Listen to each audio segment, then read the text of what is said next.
ගන්න බලාපොරොත්තු වෙන්නේ. ඒක නිසා අපි සියලු දෙනාම සතුටින් සම්බන්ධ වෙන ප්‍රෝග්‍රෑම් එකක් බවට මේක පත් කරගමු. ඉතාලම සැහැල්ලුවෙන් ප්‍රෝග්‍රෑම් එකත් එක්ක සම්බන්ධ වෙන්න. මම පුංචි අද විශේෂයෙන්ම දයන් මහත්මයා මට කතා කරලා කිව්වේ මේ සාහිත්‍යයට සම්බන්ධ ලිවීමට කියවීමට සම්බන්ධ මාතෘකාවක් කතා කරන්න කියලා.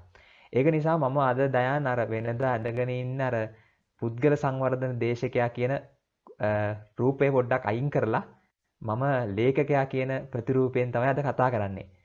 කවුරු හරි මගෙන් අහුවොත් ලේඛකයා සහ පුද්ගල සංවර්ධන දේශකයා කියන දෙකෙන් එකක් තෝරගන්න කියලා කිව්වොත් මම ඇත්තටම තෝරගන්නේ මම ලේඛකයා කියන චරිතය. හැබැයි ඉතින් අපි දන්න අපේ රටේ ආර්ථිකමය දේවලුත් එක්ක පූර්ණ කාලීන ලේඛකයෙක් වීම සිටීම අමාරුයි. නමුත් ඒක නිසා මම මේ ප්‍රෝග්‍රෑම් එක ඉතා සතුටින් කරන ප්‍රෝග්‍රෑම් එකක්. මොකද මම හරි ආසයි සාහිත්‍ය ගැන ලේඛනය ගැන කතා කරන්න. ඒක නිසා මම ඊටාම විවෘතව අද ඔබත් එක්ක අදහස් සුමාරු කරන්න කැමතියි. ඔබ දන්නවා සාහිත්‍ය කියලා කියන්නේ සීමාවක් මායිමක් හොඳ නරක හරි වැරද්ද කියන එක බෙදීමකින් තොරව ඉතා විවෘතව කතා කරන මාතෘකාවක්. ඒක නිසා අපි අද මම ඔයගොල්ලෝ ගෙනියන්නේ ඇත්තටම මේ ස්ටෝරි තෙරපි එකකට සහ පොයම් තෙරපි එකකට. කියන්නේ කවි සහ කතන්දර ඔස්සේ අද සාහිත්‍ය ගැන කතා කරන වැඩක්. ඒක නිසා මේකදී අර වෙනදා කතා කරනා වගේ යටි සිත බලවත් කිරීම මම වෙනදා කතා කරන නියුරෝන විද්‍යාව ඒ වගේ කිසි මාතෘකාවක් ගැන කතා කරන්නේ ඔබට සැහැල්ලුවෙන් සම්බන්ධ වෙන්න පුළුවන් කතාවකට තමයි ඔබ අද ගෙනියන්නේ. ඉතින් මම ප්‍රසන්ටේෂන් එක කතා කරන්නම්. ඊටාම සරලව කියන්නම් මට මව්බිම පුවත්පතේ වැඩ කරන කාලෙදී මම තීරණය කරනවා කළමනාකරන පීඨේ හිටියත් ලියන්න. ඉතින් මේ අනුව තමයි මම ඒ දවස්වල මව්බිම් පුවත්පතට ලිව්වේ ජීවිතේ වෙනස් කරන කතා කියන ලිපිපලක්. බොහෝ දෙනෙක් මම වංගාගත්තේ මෙන්න මේ ජීවිතේ වෙනස් කරන කතා කියන ලිපිපල ඔස්සේ. ඒකෙන් පස්සේ මම පොතක් රචනා කරා ජීවිතේ වෙනස් කරන කතා කියලා. ඒ පොත යම් තරමක් ජනප්‍රිය වුණා. එන් පස්සේ තවත් පොත් කීපයක් රචනා කරා. ඉතින් මම අවසානයේදී තීරණය කරා මම කළමනාකරන පීඨේ ඉගෙන ගත්තත් මම මගේ ශාස්ත්‍රීය විදිහට තෝරාගන්නේ සාහිත්‍ය කියලා. ගොඩක් දයන් බොහෝ දෙනෙක් බයයි කලා කරන කෙනෙක් වුණා කලා ශාස්ත්‍රය තෝරාගන්න. හැබැයි අපි ජීවිතේ තීරණ ගද්දී අපේ හිත කියනවා නම් අපේ ටැලන්ට් එක තියෙන කොතනද කියලා අපි ඒක තෝරාගන්න පුරුදු වෙන්න ඕනේ. ඉතින් මම එදා තෝරාගත්තා මම තීරණය කරන ලේඛකයෙක් බවට පත් වෙන්න කියලා. ඉතින් ඒ ඔස්සේ තමයි ජීවිතය වෙනස් වෙද්දී නිර්මාණ බිහි වුණේ. රයිට්. ඉතින් අද මගේ කතාවේදී මම කතා කරන්න බලාපොරොත්තු වෙන්නේ නිර්මාණශීලීත්වය පිළිබඳව. එහෙම ඒ වගේම අයිඩියා ජෙනරේට් කරන්න හරි අපි මෙතෙන්ලා පටන් ගමු. නිර්මාණශීලීත්වය තමයි අද කතා කරන්න බලාපොරොත්තු වෙන අපි ප්‍රධාන කතාව. මොකක්ද නිර්මාණශීලීත්වය කියලා කියන දේ? ඔබට හිතන විදිහට නිර්මාණශීලීත්වය කියන්නේ මොන වගේ දෙයක්ද? මොකක්ද නිර්මාණශීලීත්වය කියන්නේ? නිකන් හිතන දෙයක් chat එකේ පොඩ්ඩක් දාලා වන්න නිර්මාණශීලීත්වය කියන්නේ මොකක්ද කියලා ඔබට හිතන දේ. මම කිව්වා අද මේ සෙෂන් එක පොඩ්ඩක් බරක් නැතුව සැහැල්ලුවෙන් කරන්න යන සෙෂන් එකක්. ඒ නිසා පොඩ්ඩක් සමා වෙන්න අපේ පුංචි අඩුපාඩුකම් ටිකක් වුණා මුලදී. අපි ඒක හදාගෙන යමු ඉස්සරහට. නිර්මාණශීලීත්වය ගැන ඔබගේ අදහස මොකක්ද? ක්‍රියේටිවිටි කිව්වට පස්සේ ඔබට මතක් වෙන්නේ කවුද? මට පොඩ්ඩක් දාන්න ක්‍රියේටිව් කිව්වට පස්සේ ඔබට මතක් වෙන්නේ කවුද කියලා. පොඩ්ඩක් chat එකේ දාන්න යම් බලන්න. ක්‍රියේටිව් කිව්වට පස්සේ ඔබට මතක් වෙන්නේ කවුද කියලා. මම කැමති කීපයක් උත්තර දෙනවා නම් ක්‍රියේටිවිටි කියව මතක් වෙන්නේ කවුද කියලා. වෙනස් මනසකින් බැලීම උද්‍යෝගී දාලා තියෙනවා වෙනස් මනසකින් දෙයක් දිහා බැලීම ක්‍රියේටිවිටි කියලා. ක්‍රියේටිව් කිව්වම ඔබට මතක් වෙන චරිත කවුද? මොන වගේ චරිතද මතක් වෙන්නේ? ඔළුවට টොප් ෂර්ලොක් හෝම්ස් මතක් වෙනවා. මම හිතන්නේ නේචර් එක මතක් වෙනවා. මිකි මවුස්ලා මතක් වෙනවා. කිඩ්ස්ලා කරන දේවල් මතක් වෙනවා. රයිට්. නිර්මාණශීලීත්වය දකින්න අපිට පුංචි බාධාවක් වෙනවා. මයිකල් ඇන්ජලෝ මතක් වෙනවා. ඊලොන් මාස්ක් මතක් වෙනවා. හරි. අපි මෙන්න මෙහෙම කතා කරමු. මම පුංචි කතන්දරයක් කියන්නම්. නිර්මාණශීලීත්වය අපේ ජීවිතයෙන් බැහැර වෙන්නේ ඇයි මේක වටහා ගන්න. මේකට දවසක් රජතුමෙක් හිටියා. මේ රජතුමාගේ පුතා රජතුමාගෙන් ඇවිල්ලා ඇහුවා මේ තාත්තේ මේ සතුටේ රහස මොකක්ද කියලා. මොකද්ද හැපිනස් එකේ සීක්‍රට් එක? අපි හැමෝම හොයන දෙයක්නේ. ඊට පස්සේ මේ තාත්තා මෙයාට උත්තරයක් දුන්නේ නැහැ. මෙයාට සමහර උත්තර නිර්මාණශීලීව පැහැදිලි කරොත් විතරයි ළමයි මේවා තේරුම් ගන්නෙ. ඒ නිසා තාත්තා කිව්වා හරි. ඔයා සතුටේ රහස හොයාගන්න මම මෙන්න මේ කියන බුද්ධිමත් මිනිස්සයා හමු වෙන්න. එතකොට එයා සතුටේ රහස කියලා දෙයි කියලා. ඉතින් දයන් මේ පුද්ගලයා මේ පුතා සතුටේ රහස හොයාගෙන මේ බුද්ධිමත් මිනිස්සයා හම් වෙන්න ගියා. දැන් ඔන්න මේ බුද්ධිමත් පුද්ගලයා මේ වයසක කෙනෙක් අවුරුදු 80ක විතර කෙනෙක්. එයා විශාල මාලිගාවක ඉන්නේ. එයාගෙන් ඇවිල්ලා ඇහුවා කුමාරයා මොකද්ද මේ සතුටේ රහස? ඊට පස්සේ මේ බුද්ධිමත් මේ ප්‍රඥාවන්තයා කිව්වා මට සතුටේ රහස කියලා දෙන්න මට පොඩි පැය දෙකක වගේ කාලයක් ඔබතුමාට ලබා දෙන්න පුළුවන්ද? මොකද මම හමු වෙන්න ගොඩාක් අය ඇවිල්ලා තියෙන ඔබතුමාට කලින්. ඒ නිසා මම ඒගොල්ලොන්ට කතා කරලා ඉවර වෙලා මම ඔබට සතුටේ රහස කියලා දෙන්නම් කියලා. ඉතින් ඔන්න හැබැයි මේ පැය දෙකක් යනකම් ඔයා මේ මාලිගාවේ නිකන් ඉන්න එපා. ඔයා මෙන්න මේ හැන්ද අතේ තියාගෙන මම මේ හැන්දට දානවා තෙල් බින්දු දෙකක්. ඔයා මේ තෙල් බින්දු දෙක ආරක්ෂා කරන පැය දෙකක් යනකම් ඉන්න කියලා කියනවා. දැන් හිතන්න ඔබ මම මෙතන නම් වශයෙන් මට පේන මේ නම් කියන්නම්. දැන් නලින් මහත්මයා මට පේනවා. ඊට පස්සේ ප්‍රමෝදා මහත්මිය පේනවා. කෝකිල මහත්මයා පේනවා. දැන් හිතන්න ඔබ මේ සතුටේ රහස හොයාගන්න ගියා කියලා එතෙන්ද. ඔබට කියනවා පැය දෙකකින් මං එන්නම්. මම එනකම් මෙන්න මේ හැන්ද තියාගෙන හැන්දට මම දාන තෙල් බින්දුක ආරක්ෂා කරගන්න කියලා. දැන් ඔහොම කිව්වට පස්සේ අපි මොකද කරන්නේ? අපි අරයාගේ සතුරේ රහස අහන්න ඕන නිසා එයාගේ මාලිගාව තුල ඉතා උවමනාවෙන් ඉන්නවර හැන්දේ තියෙන තෙල් බින්දු දෙක ආරක්ෂා කරගන්න උවමනාවෙන් බලාගෙන. ඔන්න දැන් පැය දෙකකට පස්සේ අර පුද්ගලයා එනවා මේ කුමාරයා හම් වෙන්න. ඊට පස්සේ බලන හැන්ද දිහා. හරි එයාට දුන්න කාර්ය ඉෂ්ට කරලා. හැන්දේ තෙල් බින්දු දෙක හැමම තියෙනවා. ඊට පස්සේ ඔහු කියනවා ඔබ බොහොම හොඳයි. ඔබ මම කිව්ව කාර්ය ඉෂ්ට කරා හැන්දේ තියෙන තෙල් බින්දු දෙක ආරක්ෂා කරගත්තා. හැබැයි මට තවත් පුංචි වැඩක් තියෙනවා. මං එතෙන්ට යනකම් තවත් පැය දෙකක් විතර ඉන්න පුළුවන්ද කියලා අහනවා. කුමාරයා කියන කිසි ප්‍රශ්නයක් නැහැ කියලා. හැබැයි මේ ඔයා ඉස්සෙල්ලා මගේ මාලිගාවේ ලස්සන බැලුවේ නැද්ද? කුමාරයා කියන නෑ කියලා. ඔයා බැලුවේ නැද්ද මගේ මාලිගාවේ තියෙන පොත් ලක්ෂයක් තියෙන පුස්තකාලේ?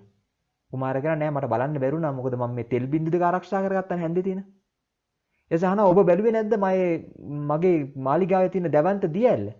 දැවන්ත දියැල බලන්නේ කොහොමද? මම දියැල බලන්න ගියා නම් මට මේ හැන්දේ තියෙන තෙල් බින්දු දෙක ආරක්ෂා කරන්න බැරි වෙනවා. ඔබ බැලුවේ නැද්ද මගේ මේ කෞතුක භාණ්ඩ? මුකුත් බලලා නැහැ. මුකුත්ම බලලා නැහැ. හැබැයි හැන්දේ තියෙන තෙල් බින්දුව ආරක්ෂා කරලා. ඊට පස්සේ මොහු කියනවා හරි මම තව පැය දෙකකින් එන්නම්. ඔයා දැන් මේ හැන්දේ තියෙන තෙල් බින්දු ටික ආරක්ෂා කරගෙන මගේ මාලිගාවේ පුස්තකාලය බලන්න. කෞතුකාගාරය බලන්න.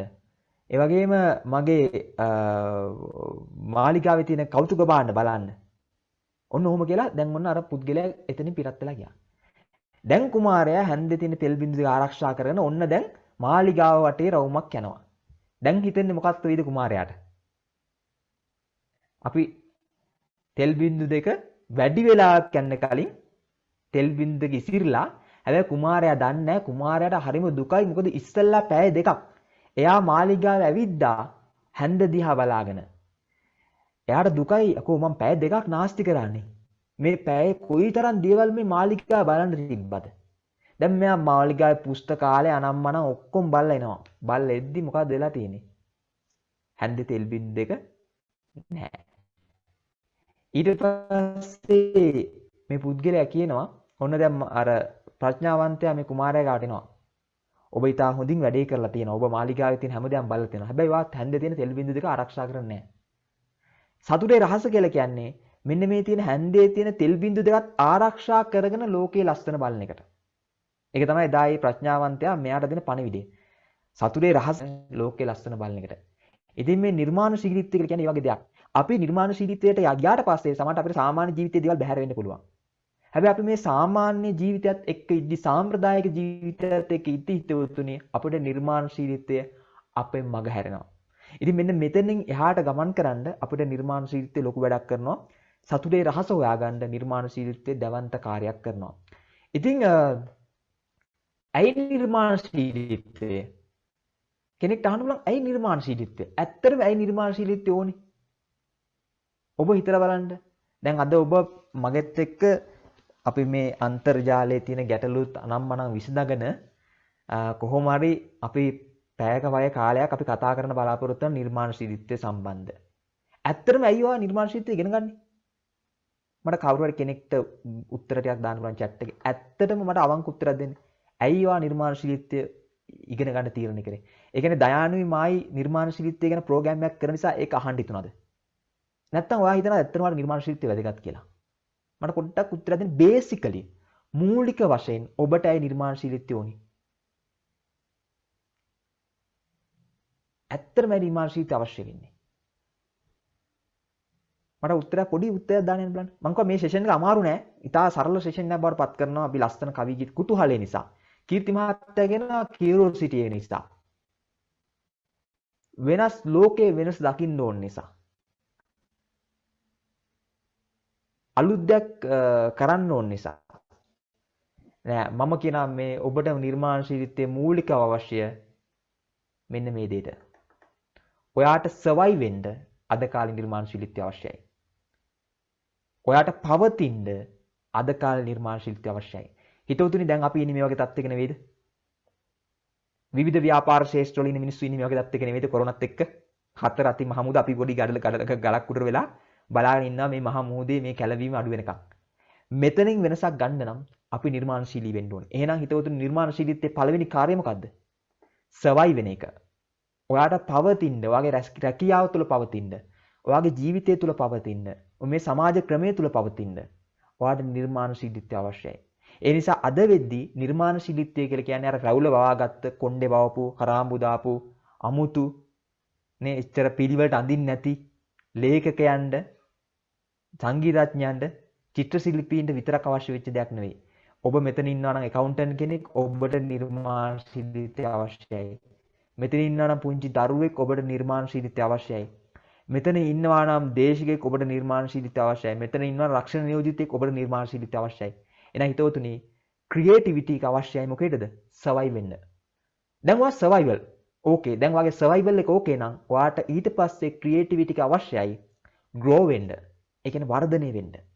ඔයාට ජීවිතේ ඊළඟ පියවරක් තබන්න ඕන නම් positive thinking, law of attraction, neuroscience ඒ වගේ හැම දෙයක් ඉගෙන ගන්න ගමන්ම ඔබ නිර්මාණශීලීත්වය ඉගෙන ගන්න ඕනේ.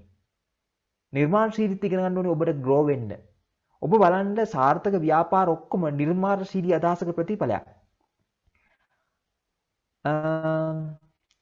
හෙන්රි ෆෝඩ්ගෙන් අහනවා දවසක් හෙන්රි ෆෝඩ් කියනවා මම නිර්මාණශීලී හිතුවේ නැත්තම් මිනිස්සු ඉල්ලන්නේ වේගයෙන් දුවන අශ්වයෙක් කියලා. ඒ කියන්නේ හෙන්රි ෆෝඩ් මෝටර රථය හඳුන්වා දෙනකම්ම ලෝකේ වැඩ කරේ අශ්ව කරත්තනේ. අශ්ව කරත්ත තියෙන කාලෙක එයා ව්‍යාපාරික විදිහට වේගයෙන් දුවන අශ්වයෙක් ඉල්ලන්නේ. කවදාවත් කාර් එකක් ඉල්ලන්නේ නැහැ නේ. ඒතර නිර්මාණශීලී ව්‍යාපාරිකයා තේරුම් ගත්තා නැහැ. සාම්ප්‍රදායික සමාජයේ ඉල්ලන්නේ අශ්ව කරත්ත තියෙන කාලේ තවත් වේගයෙන් දුවන අශ්වයෙක්. කාර් එකක් ඉල්ලන්නේ නැහැ. හැබැයි හෙන්රි ෆෝඩ් කාර් එකක් හඳුන්වා දීලා එයාගේ බිස්නස් එකේ ග්‍රෝ කරා. ඒ නිසා කවුරු හරි කෙනෙක් මෙතන ඉන්නවා නම් සර්වයිවල් එකෙන් පස්සේ ඔයාට නිර්මාණශීලීත්වය අවශ්‍යයි. ඔයාගේ ජීවිතය ඊළඟ පියවර තබන්න නිර්මාණශීලීත්වය අවශ්‍යයි. ට්‍රාන්ස්ෆෝම් වෙන්න. ඒ කියන්නේ ඔයා යන පාර වෙනස් කරන්න ඔයාට නිර්මාණශීලීත්වය අවශ්‍යයි. මම ඔබට කිව්වේ මම කල්පනා කරන පීටියට ආපු ශිෂ්‍යෙක්. මම වාණිජ්‍ය වේදිකේ තමයි උසස් පෙළට හැදෑරුවේ. මම ගියේ මෙන්න මේ පාරේ. මම chartered CIM ලෝකේ තියෙන සියලුම විභාග ඔය තියෙන්නේ අපිට එනවනේ විභාග සමත් කර ගැනීම අමාරුවක්. A level එකේ ඉවරෙච්ච ගත්තට පස්සේ කම්පියුටර් කෝස් එකේ ඉඳලා කුකරේ කෝස් එකේ ඉඳලා සියලු කෝසස් ඉක්මනින් කරන මානසිකත්වයක්. ඉතින් මටත් A level කාලේ ඔක තිබ්බා. විශ්වවිද්‍යාලයට එද්දී chartered CIM ඔය ඔක්කොම කරන්න පටන් ගත්තා. මම දැනගත්තා නෑ. මම මේ පාර නෙවෙයි. මම ට්‍රාන්ස්ෆෝම් වෙන්න ඕනේ. ඒ කියන්නේ වෙන පාරක යන්න ඕනේ. ඒතර අපිට වෙන පාරක් හොයාගන්න නිර්මාණශීලීත්වය අවශ්‍යයි.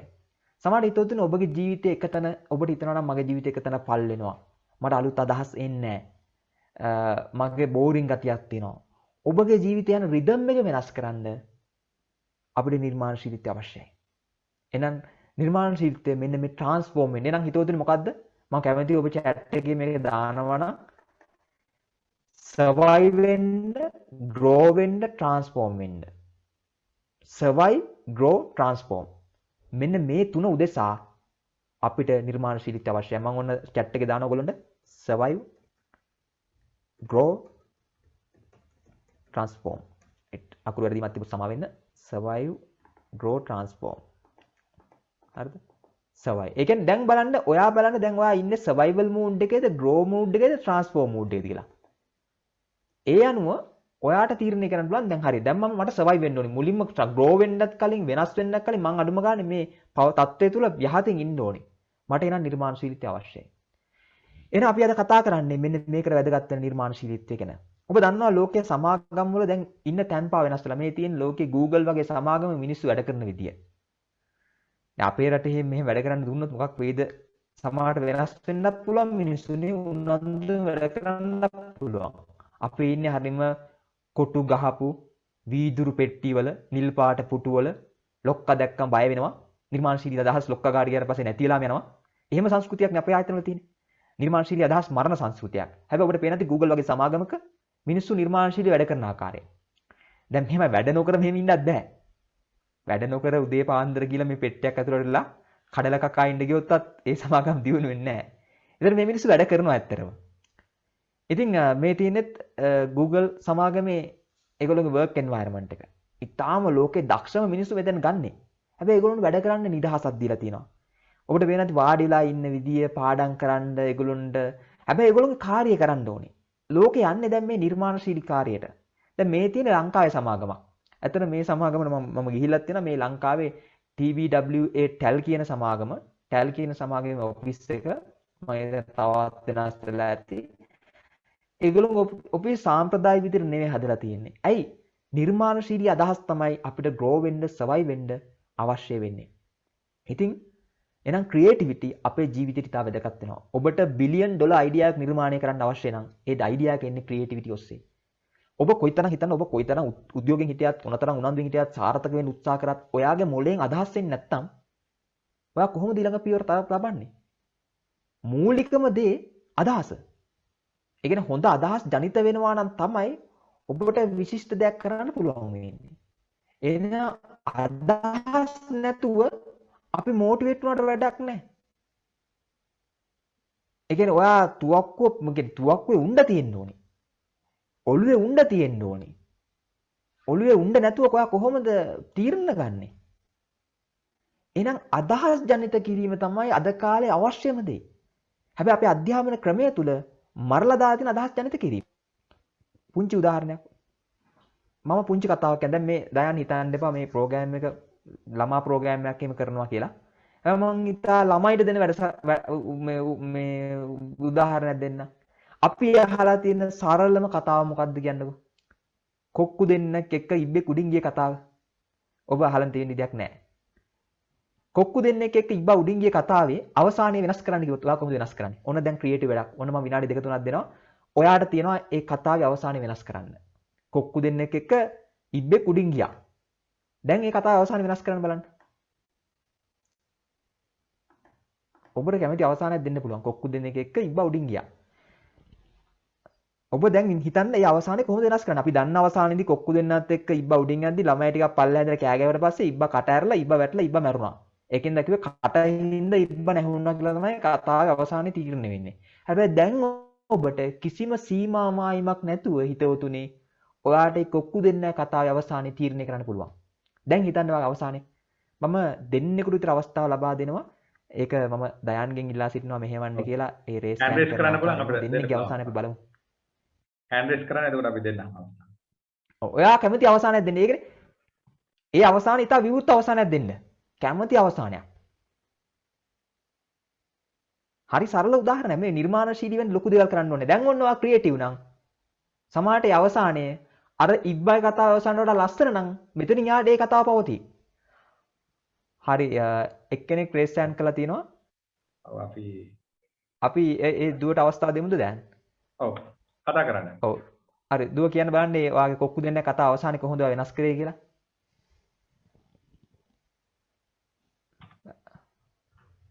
ඔව් කියන්න දුව. ඉබ්බා වතුර තියෙන විලකට වැටිලා සතුටින් ජීවත් වුණා. හරි. ඒ කියන්නේ අපි සාම්ප්‍රදායික කතාව විදිහට වඩා ඉබ්බා වතුර තියෙන විලකට වැටිලා සතුටින් ජීවත් වුණා. ඒ කියන්නේ අර පොළොවට වැටෙන්නේ නැතුව. තව අපි තවත් දුවට අවස්ථාව ලබා දෙමු. කියන්නේ උද්‍යෝගී කියන දුව. උද්‍යෝගී. ඉබ්බා ගෙනියද්දී ළමයි කෑ ගහන්නේ කොක්කු දෙන්නට මේක වැඩ කරන්නේ නැති ඉබ්බෙකු ගෙනියන්නේ නැහැ කියලා අන්තිමට එක කොක්කෙක් අත අරින නිසා ඉබ්බව වැටුණා. හරි. ගොඩක් හොඳයි. දැන් මම මේ පුංචි දෙයක් කියනද? මං හිතනවා මෙතන ඉන්න වැඩිහිටියෝ තරහ වෙන්නේ නැති වෙයි කියලා. මං හිතනවා ළමයිට ඉතා ඉක්මනින් කතාවේ අවසානයේ මතක් වුණා. වැඩිහිටියන් කලින්. අපිට ගොඩාක් තර්ක ඔලුවට එනවා නේද? ඔව්. අපිට ලොකු තර්කෙද්දී අපිට කතාව මතක් වෙන්නේ නැහැ. දැන් මම ළඟදී ওই ප්‍රෝග්‍රෑම් එකක් කරා. එතෙන්දී දාන 4 වසරේ ළමයෙක් කියපු කතාවක් කියන්නද මේ අවසානයේ. ඒ ළමයා කියනවා සර් ඉබ්බා බිමට වැටුනේ නැල්ලු. මං කෝ ඇයි කියලා. නෑ ඉබ්බා මේ Facebook එකට ඇබ්බැහි වෙලා හිටපු ඉබ්බෙක්. ඉබ්බා කටේ අර කූර තියාගෙන Facebook එකේ chat කර කර ගියේ. ඉතින් ඉබ්බා ගානට අවුලක් නැතුව ගියාලු. හරිද? ඒ ඉතින් වරදක් නෑ. ඉතින් ඉබ්බා ඒ ළමයාට පේන්නේ Facebook එකට ඇබ්බැහි වෙච්ච සමාජයක්නේ. ඉතින් එයාගෙන සර් Facebook එකේ chat කර කර ගිය ඉබ්බෙක්. ඉතින් ඉබ්බා මේ කිසි ප්‍රශ්නයක් වුණේ නෑ. තවත් ළමයෙක් කියනවා ඒ ළමයා 2 වසරේ. මං අත්‍තරම මම පුටුවේ ගල් ගැහුණා ළමයා කිව්ව උත්තරේට. සර් ඉබ්බට මුකුත් මුන්නේ නෑ ගුවා. මං කිව්වා ඇයි කියලා. සර් ඉබ්බෙක් බර සතෙක්. ඒතර කොක්කුන්ට ඉබ්බා අරගෙන මේ අඩි 30000ක් උඩින් යන්න බෑ. ඉබ්බා අරගෙන කොක්කු යන්න ඇත්තේ ඕනනම් අඩි 10ක් උසින්ලු. ඒකින්ද ඉබ්බා වැටුණාට ඉබ්බට කරදරයක් වුණේ නෑ. ඔබ හිතන්න මේ ඊට පස්සේ තව ළමෙක් මට කියපු කතාවක් තමයි සර් ඉබ්බා උඩින් යද්දි වැටෙද්දි සුපර්මාන් ඇවිල්ලා ඉබ්බා බේරගත්තා. හරිද? ඊට පස්සේ ඒ කතාව ඉවරයක් කරන්න හම්බුන්නේ නැහැ. සුපර්මෑන් ඊට පස්සේ ස්පයිඩර්මෑන් ගත්තලු. ස්පයිඩර්මෑන්ගෙන් තව එක්කෙනෙක් ගත්තා කියලා. ඉතින් ඒක තමයි නිර්මාණශීලීත්වය. ඔබට ක්‍රියේටිව් වෙන්න ලොකු දේවල් කරන්න ඕනේ නැහැ. ඔබ නිවසේ ඉද්දි නිකන් ඔය පරණ කතාවක් කරන ඔබ වෙනස් කරලා බලන්න. ලොකු කතා අවශ්‍ය නැහැ. එහෙනම් ක්‍රියේටිවිටි කියලා කියන්නේ හිතවතුනි අපි මේ පුංචි වෙනස් අදහසකට යන එක.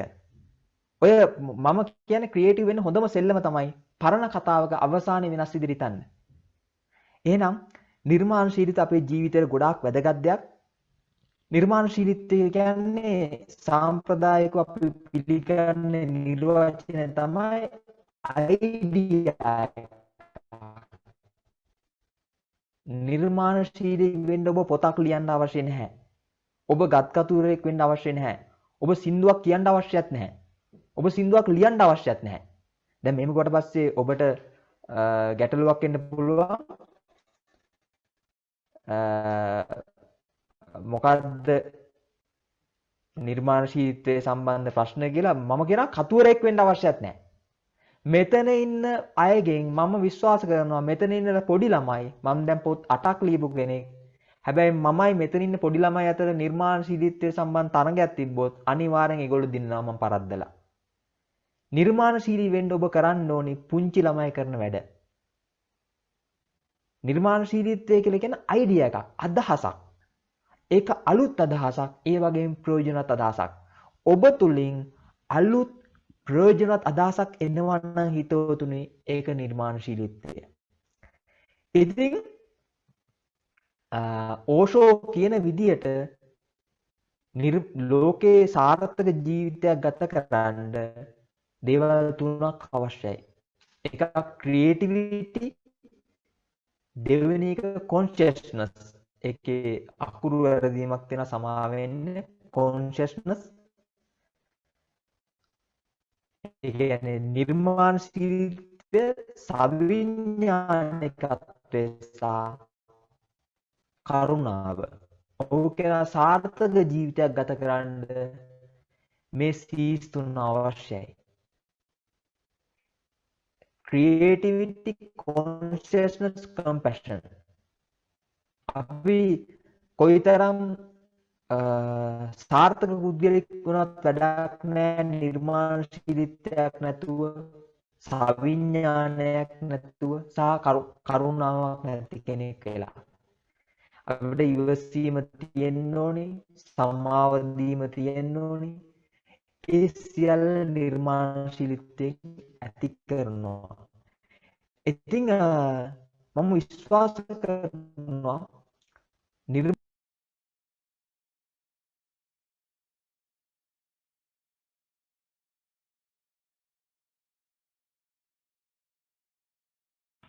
කැලුම් ඩිස්කනෙක්ට් වුණා පොඩ්ඩක් කොහොමද?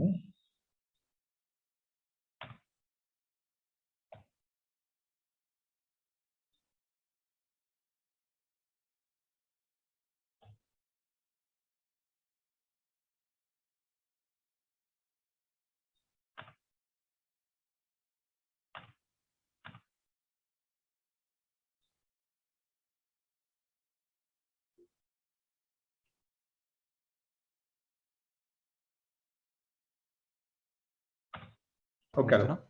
හරි දැන් හරි. හරි. එතකොට නිර්මාණශීලීත්වයේ තියෙන ප්‍රමුඛතම කාරණය තමයි මොකද්ද? අලුත් දෙයක් නිර්මාණය කිරීම, අලුතෙන් ලෝකයට යමක් ලබා දීම. ඉතින් මම නිර්මාණශීලී පුද්ගලෙක් කියපු ගමන්ම කෙනෙක් කියන්න පුළුවන් මෙයා පිස්සු කෙනෙක් කියලා.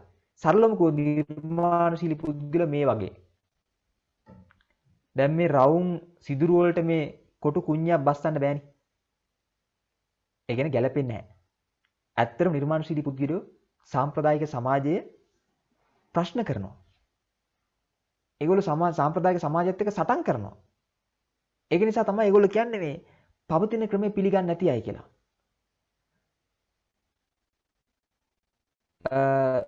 ස්ටීව් ජොබ්ස් ඔහු කියනවා මේ නිර්මාණශීලී පුද්ගලයෝ ගැන හරි අපූර්ව කතාවක්. ඔහු කියනවා නිර්මාණශීලී මිනිස්සු මිත්ස්පිස්ලා ගැලපෙන්නේ නැති අය, විප්ලවකාරයෝ, ට්‍රබල් මේකර්ස්ලා. ඔබ බලන්න බොහෝ නිර්මාණශීලී පුද්ගලයන් මිනිම්ම කට්ටිය බැන්නනේ. හැබැයි බැන්නට සමාජයේම ෆලෝ කරන්න පටන් ගන්නවා. සමාජයෙන් ෆලෝ කරන්න පටන් ගන්නවා. ඒගොල්ලෝ තමයි සමාජය ඉස්සරහට ගෙනියන්න උදව් කරන්නේ. ඒ නිසා අද අපි නිර්මාණශීලීත්වය ගැන බොහෝ කතා තියෙනවා. මම මගේ විශේෂම කැමතිම විශේෂේෂයක් මේක. ගොඩාක් ආස කරන විශේෂේෂයක්. මම ඔබ කෙලින්ම අරන් යනවා නිර්මාණශීලී කෙනෙක් වෙන්න අවශ්‍ය එක ටූල් එකකට. මොකද මම නිර්මාණශීලීත්වය ගැන කියලා ඔබට මෙතනින් එහාට ගෙනියන්න ටූල් එකක් නැත්නම් වැඩක් නැහැ. පළවෙනි ටූල් එක තමයි නිර්මාණශීලී පුද්ගලයෙක් වෙන්න නම් non judgmental mindset එකක් තියෙන්න ඕන ඔබට. ඒ කියන්නේ මොකද්ද? විනිශ්චයකින් තොරව සමාජයේ පරිසරය ලෝකයේ දිහා දකින පුද්ගලයෙක් වෙන්න ඕනේ. අපි දාගෙන ඉන්නවනේ එක එක සංස්කෘතික සලුපිලි. මේ සලුපිලි එකින් එක ගලවලා අපිට පුළුවන් වෙන්න ඕනේ අපේ සැබෑ ස්වභාවයෙන් ලෝකේ දකින්න. දැන් බලන්නකො මේ අපි කොයිතරම් සංස්කෘතික සලුපිලි පැලඳගෙන ඉන්නේ කියලා. අපි ඒ සංස්කෘතික සලුපිලිත් එක්ක අපිට ඇත්ත පරිසරයේ පේන්නේ නැහැ හිතවතුනි. non judgmental mindset කියලා කියන්නේ මොකද්ද? පූර්ව විනිශ්චයකින් තොරව ලෝකෙ දිහා බලන්න. හිතන්න පුංචි වෙලාවක් ඔබ හිතන්න ඔබට ආගමක් නැහැ. ඔබ පොඩ්ඩක් හිතන්න මට ආගමක් නැහැ. මට ජාතියක් නැහැ. මට නමක් නැහැ. මම හදාගත්ත තනතුරකින් ගත්ත බලයක් නැහැ. ඒ සියල්ල අයින් කරලා ලෝකෙ දිහා බලන්න. ඔබට සැහැල්ලුවක් දැනෙන්නේ නැද්ද? ඔබට වෙනසක් දැනෙන්නේ නැද්ද? ඒ නිසා මෙන්න මේ පූර්ව විනිශ්චයකින් තොරව ලෝකයේ දකින්න පුළුවන් වෙන එක තමයි මං හිතන්නේ non judgmental mindset කියලා කියන්නේ. ඔබට පුළුවන් වෙන්න ඕනි පූර්ව විනිශ්චයකින් තොරව ලෝකේ දකින්න. පූර්ව විනිශ්චයකින් තොරව ලෝකේ දකිද්දී ඔයාට වැලි කැට එකයි දියමන්ති එකයි වෙනසක් පේන්න බෑ. ඒ දෙක දිහාම එක සමාන දෘෂ්ටි කෝණයකින් බලන්න පුළුවන් හිතක් තියෙනවා නම් ඔබ ඊටා නිර්මාණශීලී කෙනෙක්. ඉතින් පූර්ව විනිශ්චයකින් තොරව ලෝකේ දකින්න ඊටා වැදගත් ටෙක්නික් එකක් තමයි කවි කියවන එක. දැන් කවි කියවවා නිකන් මෙතන ඉන්න පුංචි ළමයිට මේ මතක් වෙන්න පුළුවන් අර ජන කවි තමයි කවි කියලා. නෑ ජන කවි විතරක් නෙවෙයි. ලස්සන කවි බිහි වෙලා තියෙනවා. කවිය තමයි සාහිත්‍යයේ අග රැජින වශයෙන් හඳුන්වන්නේ. මොකද කවියක් ලියන එක හරි අමාරු වැඩක්. ඒ කියන්නේ හොඳ කවියක් ලියන එක හරි අමාරු වැඩක්. දැන් මොකද මමත් ඔය පුද්ගල සංවාදන පොත් ඕන තරම් ලියලා තියෙනවා. මම ලියලා තියෙන එකම එක නවකතාවේ පර්සෝනා කියලා. නවකතාවක් ලියන එක අමාරුයි අර වගේ පොත් ලියනට වඩා. ඊටත් වඩා අමාරුයි කවියක් ලියන එක. ඉතින් මම දැන් මෙතනින් එහාට අපේ කණ්ඩායම අරන් යන්නේ පොඩ්ඩක් කවිත් එක්ක සහ මේ කතන්දරත් එක්ක පොඩි තෙරපි එකකට. ඉතින් මෙතෙන්දී මම මගේ පොත්වල තියෙන කතන්දරත් මම වෙන ලේඛකයන්ගේ කතන්දර සහ කවිත් පාවිච්චි කරනවා. මම මෙතෙන්දී ඒගොල්ලෝගේ පොත්වල නමුත් කියන්නම් ඔබ මේ පොත් එහෙම හොයාගෙන කියවන්න උත්සාහ කරන්න. එතකොට මේ පූර්ව විනිශ්චයකින් තොරව ලෝකේ දකින්න කවිය කියන එක අතිශය වැදගත්. ඒ නිසා මම කවි සංවාදයකට පොඩ්ඩක් අරන් යනවා. ඉතා විවෘතව මම මෙතෙන්දී දේවල් කතා කරනවා. ඉතින් සමහරවල් ලැජ්ජා වෙන්න එපා. සමහර දේවල් කවිවලදී ඉතා විවෘතව කතා කරනවානේ දේවල්නේ. ආදර සම්බන්ධතා, ප්‍රේම සම්බන්ධතා, ලිංගිකත්වය මේ දේවල් ගැන කතා කරනවා. මම හිතන්නේ ඒවා අපි ඒ දේවල් සම්බන්ධ පුළුල් දැක්මකින් ලෝකේ දකින්න ඕනේ. ඒ නිසා අපි පොඩි කවි දේවල් ටික කරමු. මම ඔන්න ඔබට පෙන්වනවා තිරේ කවි ටිකක්. මේ කවිත් එක්ක ඔබ බලන්න. දැන් මේ තියෙන්නේ මේ ආර්යවංශ නරවීර මහත්මයා ලියපු හරි ලස්සන කවියක්. මම කියන්නේ දැන් ඔන්න ඔබ හිතන්න මම ඉන්නේ මෙඩිටේෂන් එක. කවිත් එක්ක යන පොඩි මෙඩිටේෂන් එක කියලා. ඔබ මුලින්ම කවිය කියවන්න මම දාන. ඊට පස්සේ ඒකේ තේරුමත් එක්ක හිතන්න.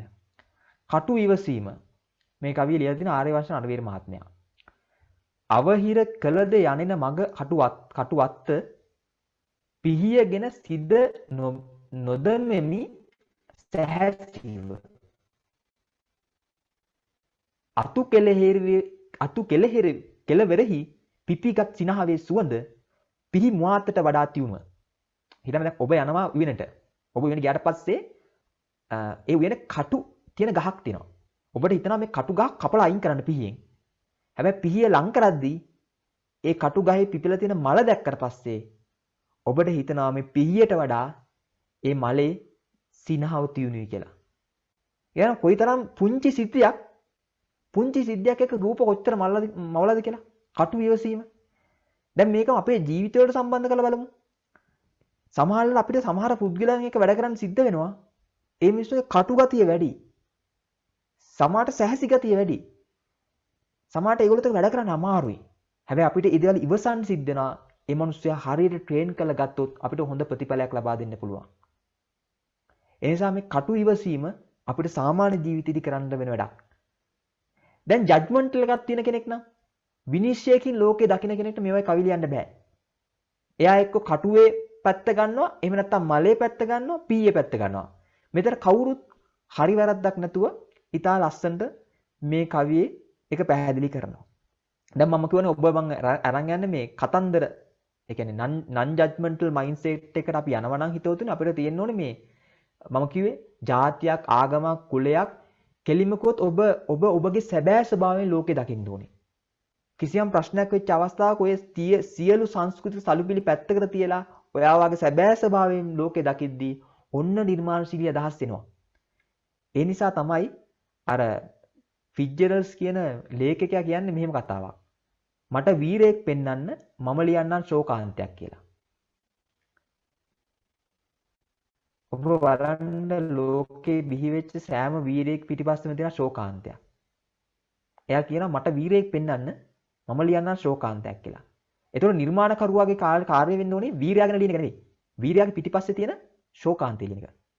ඔව් හරි අපූර්වට කියනවා show me a hero and I will write you a tragedy. එනිසා එහෙම පුළුවන් වෙන්නේ කොහොමද? එහෙම පුළුවන් වෙන්නේ පූර්ව විනිශ්චයකින් තොරව දකින්න ඕනේ. එහෙම නැති වුණාට අර හින්දි චිත්‍රපටි වගේ වෙනවා. ඒකේ ඉන්න වීරයාම තමයි. වීරයා අම්මට සලකනවා, තාත්තට සලකනවා, ගෑල්ල මෑට කිස් බොරුවක් කියන්නේ නැහැ. දුෂ්ටයා ලෝකේ තියෙන සියලුම දුෂ්ටකම් කරනවා. එහෙම චරිත නැහැනේ ලෝකේ. සුදු කළු මිශ්‍ර වෙන් කරව චරිත නැහැනේ. අපේ තුල හැම එක්කෙනෙක් තුනම සුදු කළු මිශ්‍ර අලුභාවයක් තියෙනවා. එහෙම චරිතයක් නිර්මාණය කරන්න නම් එහෙම නිර්මාණකරුවෙක් වෙන්න නම් හිතවතුනි අපි non judgmental mindset එකෙන් ලෝකේ දකින්න ඕනේ. දැන් ඔන්න මේ කවිය මම කිව්වා. ඉතින් මං හිතනවා කටු ඉවසන්න පටන් ගන්න. අපිට මලක් දකින්න නම් දේ පුතේ හිතවතුනි කටුවක් ඉවසන්න ඕනේ. දැන් මේ උයන් පල්ලාට කියන කවිය. මේකත් ආර්යවංශ නරවිල මහත්මයාගේ ලස්සන කවියක්. අලුත් මල් එන්න පෙර ඔය වටුණු මල් ගෙනී යන්න. අතු ඉහළ කෙටි කලක සිනහවකට ඉඩ දෙන්න. මේකේ පෙන්නන්නේ මොකද්ද? අපේ ජීවිතයේ ස්වභාවයනේ. උයන් පල්ලා එද්දී මල් කියන කවියක්. මල් කියනවා අපිට ටික කාලයක් hina වෙන්න තියෙන්නේ. ඒ නිසා අපි කඩන්න එපා. ඔය වැටිච්ච මල් ටික අරන් යන්න. අපි හැමෝටම hina වෙලා ඉන්න මේ දේශන පවත්තන්න ඔක්කොම කරන්න තියෙන ටික කාලයනේ. දැන් මේ වැඩවලටත් බාධා ඉන්න පුළුවන්, අපිටත් බාධා ඉන්න පුළුවන්. ඉතින් අපි ඉල්ලනවා මේ උයන් පල්ලාගෙන් මේ ටික කාලයක් අපිට hina වෙන්න තියෙන්නේ. අපි කඩන්න නැතුව ඔය වැටුණු මල් ටික අරන් යන්න. හිතන්න දැන් ඔබ මේ මල් වත්තකට ගියාට පස්සේ මලක් කඩන්න කලින් නිකන් හිතුවොත් මේ මලට තව ටික දවසක් hina වෙන්න ඉඩ දෙන්න ඕනි කියලා. ඔබට මල කඩන්න හිතෙයිද? මල දිහා ඔබ පුද්ගලෙක් විදිහට බලන්න පටන් ගත්තොත් අපි ගියපු ගාම කරන්නේ කඩලා ගන්න එකනේ. කඩලා අරගෙන ඒක පෙතිත් කඩලා සුවඳ බලනවා මුලින්ම ඊට පස්සේ පෙති කරනවා චප්ප කරලා දානවා. ඒක සැහැසි වැඩක් නේ. නිර්මාණකාරයෙක් නම් මල අත්තේ තියෙන්න ඕනේ. අපි කරන්නේ මේ මල අත්පත් කරගන්න උත්සාහ කරනවා.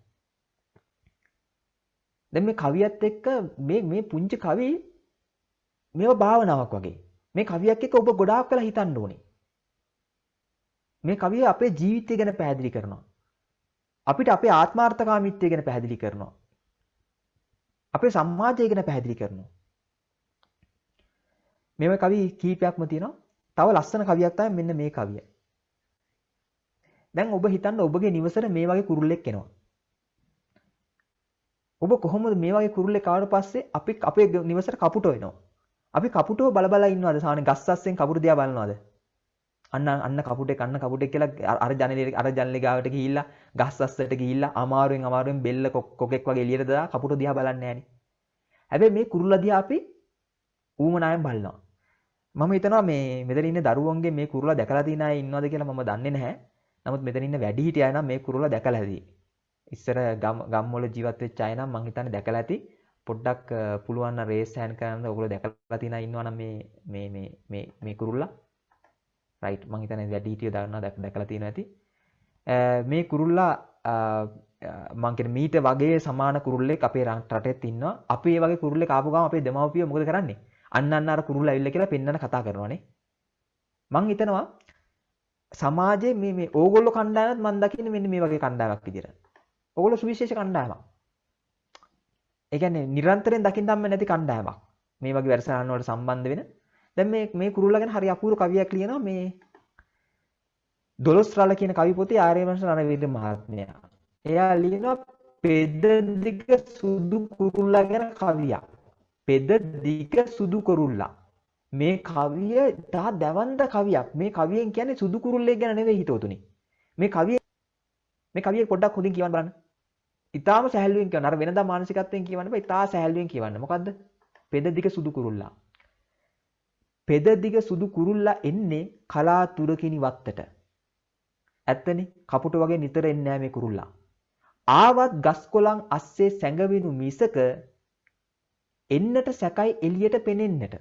දැන් මේ පෙද දිග සුදු කුරුල්ලා මේ ගස් කොළන් අස්සේ හැංගිලා ඉන්නවා එළියට එන්න බයයි. බලන්න මේ කුරුල්ලාගේ ස්වභාවය මෙයා පැහැදිලි කරනවා හරි ලස්සනට. මොකද්ද? පන් මලක්සේ ඉගිලෙන සිනා සුදක්සේ ඉහිරෙන පැන පැන අත්තෙන් අත්තට හැංගෙයි වැහුණු පත් ගොන්නක. හරියට මෙයා පන් මලක් වගේ. පන් මල් දැකලා සුදු පාට මල් වර්ගයක්. සිනා සුදක් ඉහිරෙනා වගේ. පැන පැන අත්තෙන් අත්තට හැංගෙයි වැහුණු පත් ගොන්නක. සුදු කුරුල්ල දන්නවා හැංගෙන්නේ ඇයිද? තියුණු තුඩු උල් කරගෙන ඉන්නවා බලාගෙන. පොතු ගැලවුණු රුක් කදම් මතට වී. ක්‍රෑස් ගා කැමුර ගාගෙන. අනින්නට උන් විස කැව් උල් තුඩු වලින් සුදු සියුම් පෙඳ යම මානගෙන. බලන්න වෙනසක් කරන මිනිස්සෙක් මේ සමාජයේ ආපු ගාම වෙන්නේ ඕක නේද? වෙනසක් කරන මිනිස්සෙක් ආපු ගාම සුදු කුරුල්ල ටිකක් ඉන්නවා මේ මිනිස්සයා ඉක්මනින්ම මේ සීන් එක අයින් කරන්න. ඒක ලෝකේ වෙන දෙයක් නේ. ඊට පස්සේ මේ කවිය අන්තිමට මෙහෙම කියනවා. ඒ වුණත් මේ නිසරු පෙදෙසට වරෙන් ඉඳ හිටවත් යාළුවෙයි ඔය සියුම් බරද උසුලාගෙන නැවි නැවිවත් උඹ දිහා බලන්නට. මං හිත ආසම කරන දේ තමයි මේ අපිට මේ පෙද දිග සුදු කුරුල්ලා බලන්න වෙන්නේ නැවි නැවිනේ. මේ කතකයා කියනවා මේ නිසරු ප්‍රදේශෙට මේ වැඩක් නැති මේ තරඟකාරී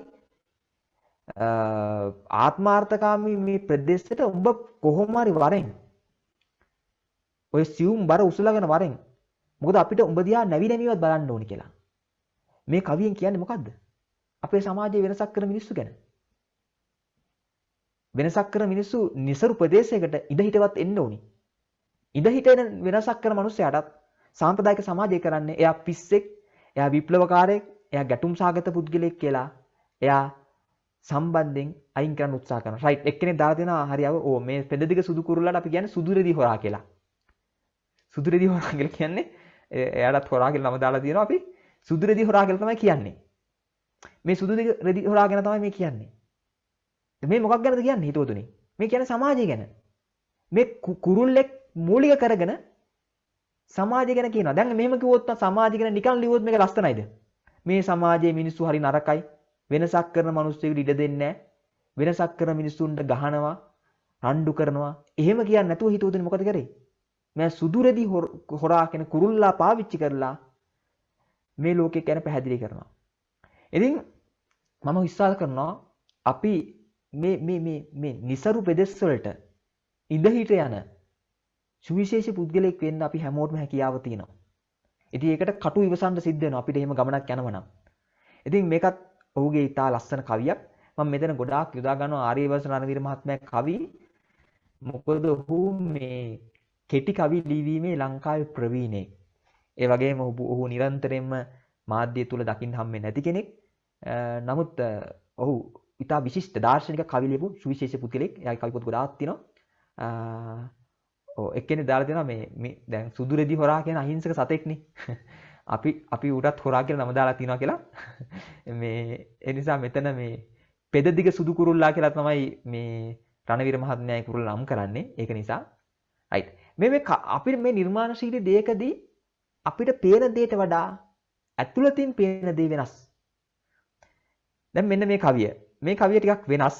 හරිද? මේ කවිය ටිකක් දැන් ඔන්න FIR එකක් තිබිලා දැන් සම්බන්ධේ නතර වෙලා. සම්බන්ධේ නතර වුණාට පස්සේ දැන් හිතන්න ඔබට කලින් මෙතන එහෙම ප්‍රේම සම්බන්ධ දැන් ඔතන වයිෆ් එහෙම ළඟින් ඉන්න අය ඉන්නවනම් වෙන මූඩ් එකකට යන්න එපා. වයිෆ් තරහ වෙන්න පුළුවන්. මොකද මේ පරණ පෙම්වතිය මතක් වුණාට තරහ ගන්න පුළුවන්. හැබැයි මේ අපිට පරණ පෙම්වතිය මතක් වෙන්නේ නැතු වෙන්නේ අපි මේ නේ මලෙන් ඉපදිච්ච අය නෙවෙයි නේද? හරි ප්‍රේම සම්බන්ධයක් තියලා තියෙනවා. මටත් සමහරට විශ්වවිද්‍යාලයට ගියාට පස්සේ පරණ ප්‍රේම සම්බන්ධයක් මතක් වෙනවා. තව තැනකට ගියාට පස්සේ මතක් වෙනවා. ඒ මතක් වෙන්නේ නැති විදියක් නැහැ. දැන් මේ තියෙන්නේ අර ප්‍රේම සම්බන්ධය ඉවර වෙලා තරුණේ කාලයකට පස්සේ කොටුවේ යද්දී එයාට කොටුවේ වෙලෙන්දෝ හම් වෙනවනේ. වෙලෙන්දෝ කියන දේවල් එක්ක එයාට මතක් වෙන පරණ ප්‍රේම සම්බන්ධය. ඔබ හිතන්න දැන් ඔබගේ ප්‍රේම සම්බන්ධය ඔබගේ දැන් කලින් පෙම්වතෙක් හෝ පෙම්වතෙක් මතක් කරගන්න. ඔය පොඩි වෙලාවකනේ කමන්නේ නැහැ ඔය. ආදරේ සදාතනිකයක් වල මේ වෙලාවේ පරණ එක්කනේ මතක් කරගන්න. දෙන්න හරි හිතට යන්න බෑනේ අනිත් එක්කනාගේ. හිතින් මතක් කරගන්න. දැන් ඔන්න මතක් කරගෙන ඔයා යනවා දැන් කොටුවේ. කොටුවේ යද්දී ඔයාට හම් වෙන එක එක දේවල් විකුණන වෙලෙන්දෝ. මේ වෙලෙන්දෝ කියන දේවල් එක්ක මෙයාට මතක් වෙන පරණ ප්‍රේම සම්බන්ධය. එක්කෙනෙක් අහනවා දැන් දෙන්න බැඳලාද? සාර මගුලක් කෑවද? පරණ ඉටිමල් කැඩිලාද? අලුත් අයිටම්ස් බලමුද? අඳුරන මල්වලින්ද කියනවා. අඳුරන මල්වලින්ද මම අහනවා දැන් දෙන්න බැඳලාද? සාර මගුලක් කෑවද? පරණ ඉටිමල් කැඩිලාද? ඇයි ඒ කාලේ අරන් ඉටිමල් ටික කැඩිලාද? අලුත් අයිටම්ස් බලමුද? ආන් අර මල් වෙලෙන්දා පාන්දරමා රිදෙව්වා. හීන් මතකේ පුරුද්දා ඌත් කවියක් ඇහින්දා. අර කියනවා මේ මල් වෙලෙන්දා මගේ හිත රිද්දුවා කියලා. සුදුර ඔබ දැන් සුවෙන්ද? අලුත් පාරේ ට්‍රැෆික්ද? ආදරේ පැණි ඇබින්ද? කූඹි අරගෙන ගිහින්ද? නේ? කොහේ බැදලා ගියත් ලංකාවේ කොතන ගියත් ට්‍රැෆික් නැති වෙන්නේ නැහනේ. ඒ වගේම ආදරේ කියන එක එක විදිහට තියෙන්නෙත් නැහැ. ඒකෙන් තමයි මේ අහන්නේ සුදුර දැන් ඔබ දැන් සුවෙන්ද? අලුත් පාරේ ට්‍රැෆික්ද? ආදරේ පැණි ඇබින්ද? කූඹි අරගෙන ගිහින්ද?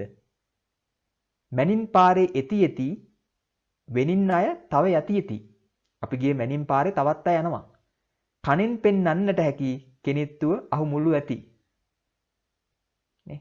මැනින් පාරේ යන ගමන් අපේ සම්බන්ධයේ තිබ්බ විදිය අපිට මේ තැන්වලදී අපි හම්බෙච්ච ආකාරය කනෙන් පෙන්නන්න පුළුවන් කියලා කියනවා.